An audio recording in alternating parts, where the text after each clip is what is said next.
Hello students, SV academy Rawla के online platform पर online classes में आप सभी का बहुत बहुत स्वागत है। आज हम पढ़ेंगे कक्षा 6 हिंदी विषय वसंत भाग 1 का लेसन नंबर 4 चांद से थोड़ी सी गप्पें, जिसके कवि हैं शमशेर बहादुर सिंह। जिसके कवि हैं शमशेर बहादुर सिंह। इस लेसन को हमने पढ़ लिया था, इसका सरलारथ हो गया था। किस प्रकार से हमने पढ़ा था कि एक 11-12 साल की, या कह सकते हैं 10-11 साल की एक लड़की जो चांद से गप्पे करती है, गप्पे लड़ाती है, और किस प्रकार उसको कहती है कि आप खूब गोल हैं परंतु थोड़े से तिरछे नज़र आते हैं। आपने सारा या आसमान जो तारों से जड़ा हुआ है उसे पोशाक के रूप में पहन रखा है। आपका सिर्फ गोरा चिट्टा और गोल मटोल मुंह थोड़ा खुला हुआ सा दिखाई दे रहा है, और आपने हमको निरा बुद्धू ही समझ रखा है कि जिस प्रकार आप अपने आकार में बढ़ोतरी करते हो, अर्थात अपने आकार को बढ़ाते हो तो बढ़ाते ही चले जाते हो जब तक कि पूरे गोल न हो जाओ, और जब घटाने पर आते हो तो एक दिन आसमान से ही गायब हो जाते हो। और आगे कवि कहता है कि यह जो आपको घटने और बढ़ने की बीमारी है, यह बीमारी आपकी कभी सही होने का नाम ही नहीं लेती। अर्थात यह जो आपको मर्ज़ है, यह जो बीमारी है आपकी, यह कभी सही होने का नाम ही नहीं लेती। तो आज हम पढ़ेंगे इसके महत्वपूर्ण शब्दार्थ, जो कि आपको अपनी अभ्यास पुस्तिका में करने हैं। तो करते हैं इन शब्दार्थों को।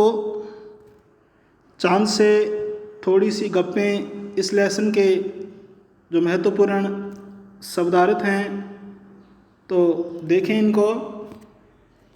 सबसे पहला है तिरछा। तो तिरछा का मतलब है टेढ़ा। तिरछा का अर्थ क्या है? टेढ़ा। तो तिरछा शब्द है जिसका अर्थ है टेढ़ा। आगे है कुल। कुल का अर्थ होता है सारा या संपूर्ण, समस्त भी कह सकते हैं। सारा, संपूर्ण या समस्त।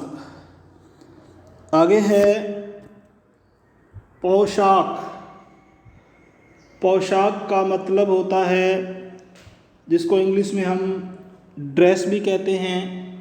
तो इसके शब्द का अर्थ होता है पोशाक शब्द का अर्थ है वस्त्र या वेशभूषा।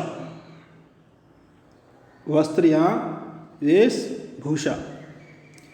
आगे है चारों सिमत।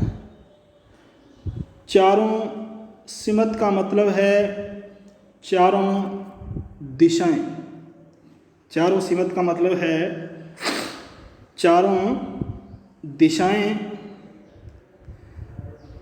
आगे है गोकी। गोकी का अर्थ है यानी या हालांकि। गोकी का अर्थ है यानी या हालांकि। आगे है बुद्धू। जैसा कि कविता में भी हमने पढ़ा था कि हमको बुद्धू ही निराश समझा है, तो यहाँ बुद्धू का मतलब है मूर्ख। यानी कि वह लड़की चांद से गप्पें करती हुई, बातें करती हुई कह रही है कि आपने हमें बुद्धू समझ रखा है, अर्थात मूर्ख समझ रखा है। तो बुद्धू का अर्थ क्या हो जाएगा? मूर्ख। आगे है दम न लेना। दम न लेना, तो दम न लेना का मतलब होता है विश्राम न लेना या विश्राम न करना। इसे अन्य भी कह सकते हैं आराम नहीं करना। आराम नहीं करना। आगे है मरज। आगे है मरज, तो मरज का अर्थ होता है बीमारी या कोई रोग। शारीरिक जो कष्ट होते हैं उसको मर्ज कहते हैं, बीमारी। और नेक्स्ट है निरा। निरा का मतलब होता है बिल्कुल या पूरा। निरा का मतलब क्या होगा? बिल्कुल या पूरा। आगे है, तो यहाँ ये कंप्लीट हो गए हैं आपके महत्वपूर्ण शब्दार्थ। तो इनको एक बार पुनः रिपीट कर लेते हैं। तो पहला था तिरछा। तिरछा का मतलब होता है टेढ़ा। आगे है कुल। कुल का अर्थ है संपूर्ण या सारा।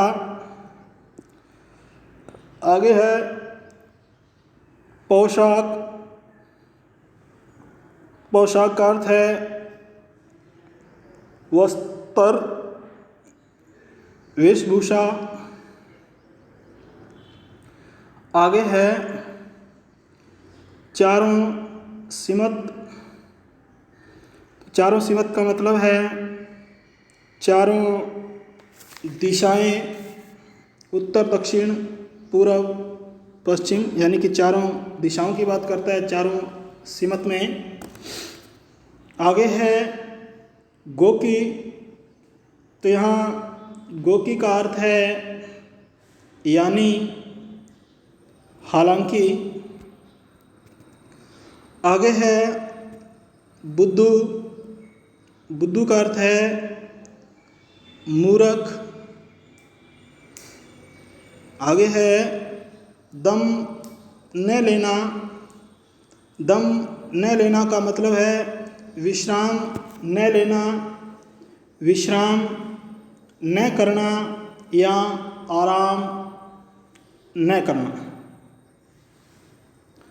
आगे है मरज। मरज का मतलब होता है रोग या बीमारी। मर्ज का अर्थ क्या होता है? रोग या बीमारी। आगे है निरा। निरा का अर्थ है बिल्कुल या पूरा। तो ये थे आपके महत्वपूर्ण शब्दार्थ इस पाठ के। चांद से थोड़ी सी गप्पें इस पाठ के ये जो महत्वपूर्ण शब्दार्थ हैं। और आगे हैं इस लेसन के अभ्यास प्रश्न। और सबसे पहले हैं वो कविता से। तो पहला प्रश्न है,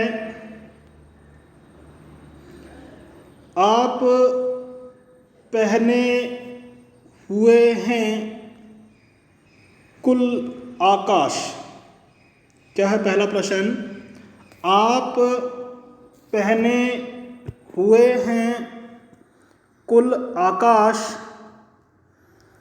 के माध्यम से लड़की कहना चाहती है कि कै नंबर लगा के लिखा है इसने, चांद तारों से जड़ी हुई चादर ओढ़कर बैठा है। चांद तारों से जड़ी हुई चादर ओढ़कर बैठा है। दूसरा दे रखा है ख नंबर लगा के, चांद की पोशाक चारों दिशाओं में फैली हुई है। चांद की पोशाक चारों दिशाओं में फैली हुई है। तो इसमें से आप किसे सही मानते हो? यानी कि प्रश्न फिर रिपीट कर रहा हूँ, मैं समझने का प्रयास करें इसे। आप पहने हुए हैं कुल आकाश। तो इस पंक्ति के माध्यम से लड़की क्या कहना चाहती है? तो ये दो ऑप्शन नीचे दिए गए हैं। पहला है, चांद तारों से जड़ी हुई चादर ओढ़कर बैठा है। चांद तारों से जड़ी हुई चादर ओढ़कर बैठा है। और दूसरा दे रखा है, चांद की पोशाक चारों दिशाओं में फैली हुई है। तो इन दोनों में से आप किसको सही मानते हो? यानी कि आप पहने हुए हैं कुल आकाश। तो इस पंक्ति का आपके अनुसार या इस कविता के अनुसार अर्थ क्या है? तो क्या अर्थ है, चांद तारों से जड़ी हुई चादर ओढ़कर बैठा है, या दूसरा है चांद की पोशाक चारों दिशाओं में फैली हुई है? तो इसका उत्तर है, हम इसे सही मानते हैं कि चांद तारों से जड़ी हुई चादर ओढ़कर बैठा है। हम किसे सही मानते हैं कि चांद तारों से जड़ी हुई चादर ओढ़कर बैठा है। तो इसका उत्तर यही होगा, चांद तारों से जड़ी हुई चादर ओढ़कर बैठा है। क्योंकि हमें इसका उत्तर इस कविता के अनुसार जो हमने पढ़ी है, चांद से थोड़ी सी गप्पें, उसी के अनुसार लिखना है। तो आज के लिए स्टूडेंट्स इतना ही। बाकी जो इस लेसन के प्रश्न बचे हैं उनको हम आगामी ऑनलाइन क्लास के दौरान करेंगे तो जितने भी प्रश्न आज मैंने करवाए हैं, इन सभी प्रश्नों को, इन शब्दार्थों को आप बढ़िया तरीके से अपनी अभ्यास पुस्तिका के अंदर नोट करोगे और इसके साथ साथ बढ़िया तरीके से इनको याद भी करोगे। तो आज के लिए स्टूडेंट्स इतना ही। बहुत बहुत धन्यवाद। आपका दिन मंगलमय और शुभ हो। साथ ही साथ आपको रामदेव जयंती की हार्दिक बधाई और शुभकामनाएं। जय हिंद, जय भारत।